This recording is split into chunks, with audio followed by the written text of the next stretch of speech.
Hi, welcome. I am filming a June TBR video. I know I specifically said I don't do these because I don't have TBRs, and if I did, they wouldn't be long enough to warrant a video. However, for June I do. I haven't counted. So for June, I have 9 books on my TBR, which is a lot for me.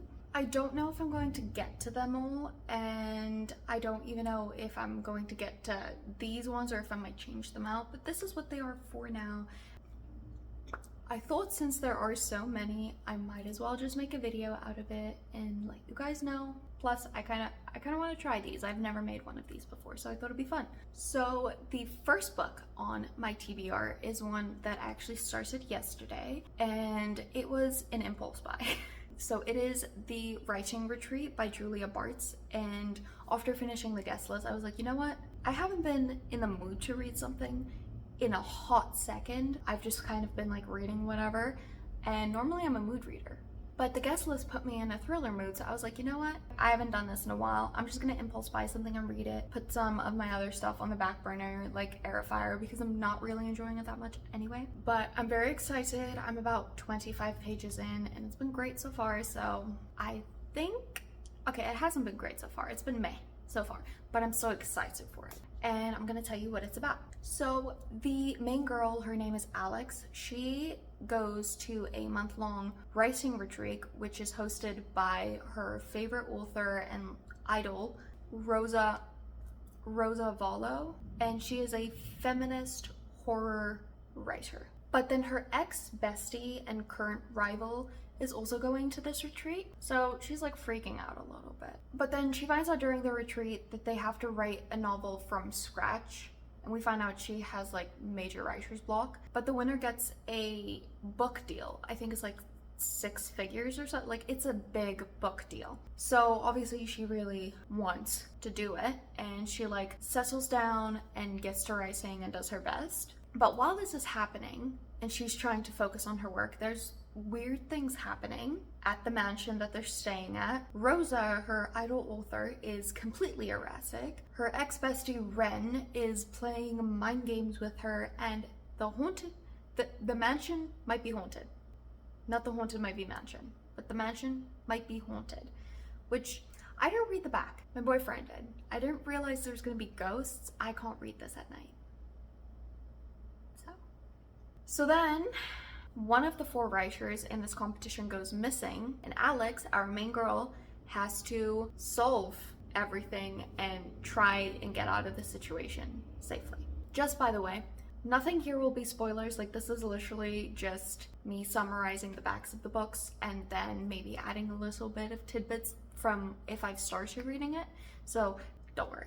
The next book that I'm going to read is She Gets the Girl, and this is another one that I've already started. I didn't mention it in my wrap-up video. I have a weird thing with this author. I bought The Lucky List when Barnes & Noble's had their December hardcover sale, and I didn't read it for nearly a year until one day I was just staring at it on my shelf, and it was making me mad because it was one of like 3 books that were unread, and I absolutely hate having unread books on my shelf and DNFs on my shelf. So I'm gonna read it.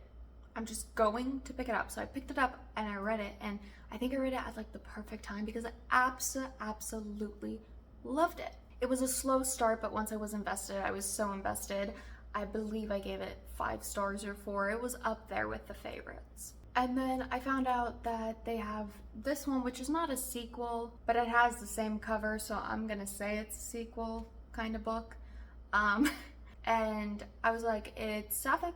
The other one was sapphic and cute in summary. This one's definitely sapphic, and then it'll probably be cute in summary. It has the same cover.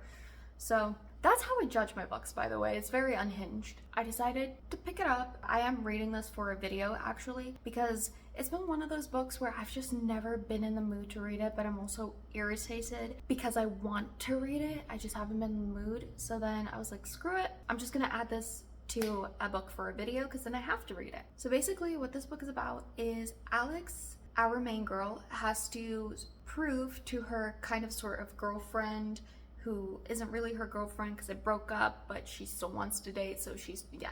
that she isn't a flirt and she is ready for commitment and blah blah blah and blah blah blah. So basically she has to prove to her kind of sort of girlfriend Natalie that she is changing. So the way that she decides to do is by helping our other main girl, Molly, be less awkward, learn how to flirt, and help her get her girl crush, who is Cora Myers. And they basically meet a night before their first class, which they happen to have together in uni. And then basically the story is about them two helping each other to meet their personal goals, but then they end up kind of having feelings for each other and having to navigate that. It sounds so cute. The next book that I'm reading is Heir of Fire by Sarah J. Maas. It is book 3 in her Throne of Glass series. I'm not gonna go into what it's about because since it's like later on in the series, I don't want to like read the synopsis but then spoil things that happened in the previous books. So just if you want to know and you don't care about spoilers, I just recommend looking it up yourself.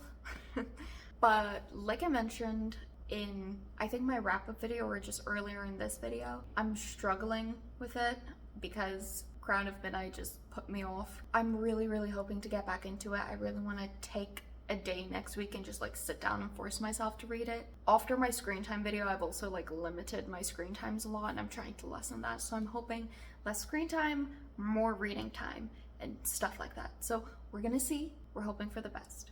But that's where we're at. I'm really hoping to finish Heir of Fire this month because I still have 4 books left in this series and then the Crescent City series, and I'd like to finish it before CC3 comes out in January next year, I believe. So we're hoping for the best. The next book that I'm reading is She Drives Me Crazy by Kelly Quindlen. So I'm very excited for this one. I keep seeing it everywhere I go. And by everywhere I go, I mean like the one bookstore that I go to that's 10 minutes from me. But I don't know, it just looks so cute. Even though I'm not a romance girly, I do love sports romances. I don't read very many of them, probably because most of the ones I've read have been Elle Kennedy, and her and I's relationship is a little toxic, shall I say. But completely went off topic there. But I see this everywhere. It is a sports romance, but it's sapphic. Like, no question. Honestly, if you tell me a book is sapphic, no questions, give it to me. But what it is about is our main girl, Scossie, loses to her ex-girlfriend in their first game after the breakup. I believe she's a basketball player. I might be wrong. And then right after, she gets into a fender bender with her nemesis, who is, and I quote, the incredibly beautiful and incredibly mean Irene. I really hope she didn't name her Irene just to rhyme with mean, but I'll put that aside. Their moms decide to be nice and get involved and said they can carpool until Irene's car gets out of the shop, which, like, honestly fair. But then an opportunity arises for Scotty to get back at her toxic ex. So she bribes Irene into, drumroll, fake dating her. It is a fake dating trope. One of my favorites. And it's sapphic and a sports romance. So how is this gonna be bad? How is this gonna be bad? Someone tell me. The next one is I Kissed Sarah Wheeler by Casey McQuinston. That is a name. That is a really cool name. Honestly, this one doesn't interest me too much, but I am in a mystery thriller mood, so I want to pick it up after finishing She Gets the Girl, and I'm hoping like my mystery thriller mood kind of fuels my want to read this one, because maybe I'm stupid, but this kind of sounds like it's a little bit of a mystery thriller, possible murder kind of book. So I'm hoping that that mood like fuels this and I end up enjoying it a lot, because other than that, it's never really piqued my interest other than the cover being very cute.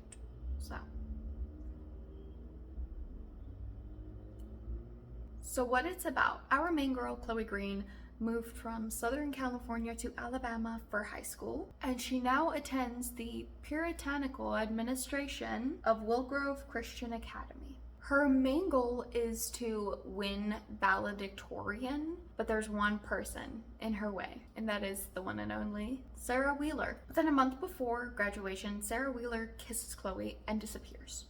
Just poof, gone. So Chloe goes on the hunt for answers and figures out that she kissed other girls. I believe it's 3 other girls. I didn't write their names down, but she's kissed other girls, so they all create like this little girl group to try and find her and figure out what's happening because they were all left cryptic messages. And then together they have to like solve the puzzle and find Sarah, which when you read it like that, it does sound very interesting. The cover just does not make it look like a mystery thriller kind of book. It looks like a rom-com. Like, it's really weird. I think that's why it throws me off a lot, because it just doesn't look like the blurb and the cover are two different books to me, but it's fine. I am excited to read it, listen to it. Like I said, I'm in a thriller mood, so I'm gonna chug that train until it gets to the station. That is not a saying. The next book in June that I will be reading is Count Your Lucky Stars by Alexandria Bellefeur. I don't know. I probably gotta write one of those, but you know, it's a very prissy name, but I don't know how to say it. Honestly, I judged this book by its cover and it looked cute. So our main girl's name is Margot, not Margot Robbie, but that's probably who will be in my brain. But Margot doesn't do relationships, but all of her friends are married and one couple is getting married. So she goes to a wedding venue of her friend because she's the best woman. And there she bumps into an old childhood best friend, or just old childhood friend, and her first love. Olivia has been married and divorced and just needs a fresh start, so she moved to Seattle and she became a wedding planner. For Olivia, Margot is the one that like got away, so when she sees her heart's like fluttering, butterflies are everywhere, sparkles are shining, it's magic. I haven't read this yet, I just made that part up, but she does react. But then like Olivia keeps going through it, like life is not being kind to her, so she needs a place to stay. She has nowhere to live. So good guy Margot is like, hey, come live in my spare bedroom. Like, I got you, girl. Do we know where it's going? Because sparks are flying. We know where it's going and we love it. Like, need I say more? The next book that I will be picking up is Hani and Ishu's Guide to Fake Dating by Adiba Jaigirdar.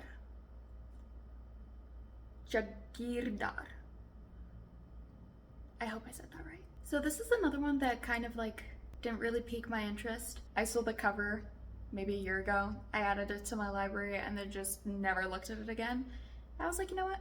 I'm going for it. I am going for it. So what this book is about is Hani comes out as bisexual to her friends and they tell her, no, you're not. Which, like, by the way, not cool. They tell her she can't be bi because she's only ever dated guys. So obviously you can't like girls if you've only been with guys, because that's how it works, right? Side note, if that is how it works, then no one should be able to know their sexuality until they've dated a little bit of everything, you know? Like, if that's the rules, if you haven't been with anyone, how can you be anything? So there's some food for thought for you. But anyway, Hani feels the need that she needs to prove her sexuality. So she tells them she's dating Ishu, a girl who is just obsessed with academics. Ishu ends up agreeing to fake dating Hani on the consensus that Hani helps her gain some popularity. Which, like, this feels very 14-year-old and I'm kind of loving it. Like, this is not a bad thing right now. But anyway, then Hani's friends get jealous that she's hanging out with her girlfriend, so they try and sabotage Ishu's, like, life. Or not life, but her chance of becoming head girl. So now Hani has to decide, do I break up with you to make my friends happy, or do I tell you that this fake dating thing isn't work anymore because I want it to be real? Which, like, clearly the latter choice is the best one, because, like, her friends aren't even great. They made you feel like you need to prove your sexuality, and then once they thought you were happy, they went and sabotaged it because they wanted more time with you.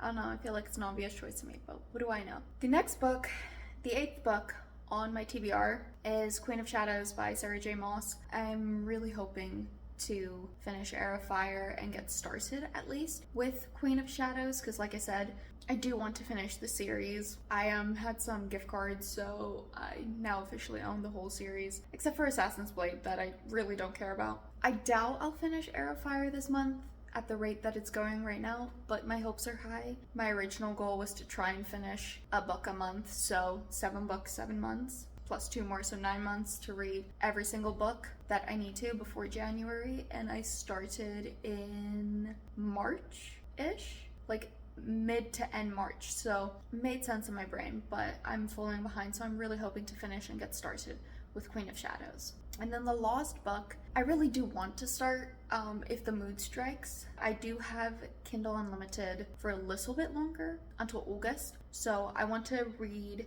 The Serpent and the Wings of Night by Carissa Broadbent, because I have book 1, but then book 2 is on Kindle, so I can read it on Kindle, and then if I really like it, I can buy the physical copy. I highly doubt this book is also gonna like make it onto my June wrap up as I would hopefully want it to.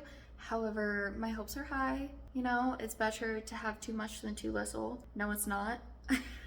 But point is, I doubt it, but I'm hoping. That being said, I'm not going to describe this book because I feel like this is one of those books that everybody knows about, and I love going blind into my books. Like, if possible, I have my boyfriend read them, tell me if he thinks I'd like them, and then I like going in without any expectations, because I have found that sometimes blurbs just don't do books justice. So what I know about this book is that it is a vampire Hunger Games, essentially. I did hear a little bit about it. A human gets adopted by a vampire, so she enters the tournament to gain a wish so she could be as powerful as her dad or something. That's all I know. That's more than I would want to know. So yeah. Also, you're welcome, because I spoiled a lot of books for myself by doing this, but I didn't want to make this video lackluster. So those are my TBRs for the month of June. I need to get at least 7 of the 9 read. So hope for me. As you can probably tell by the past few wrap-ups, it's very rare for me to finish more than like 6 books in a month, which that in itself is still like kind of insane to me. I'm a slow reader, we know this. We know this by now. But yeah, let me know what you think of my TBR. Do you have any of the same books on your TBR? I'm very curious to know. If you like this video, please like, comment, and subscribe, and I hope you have a wonderful day. Thank you. Bye.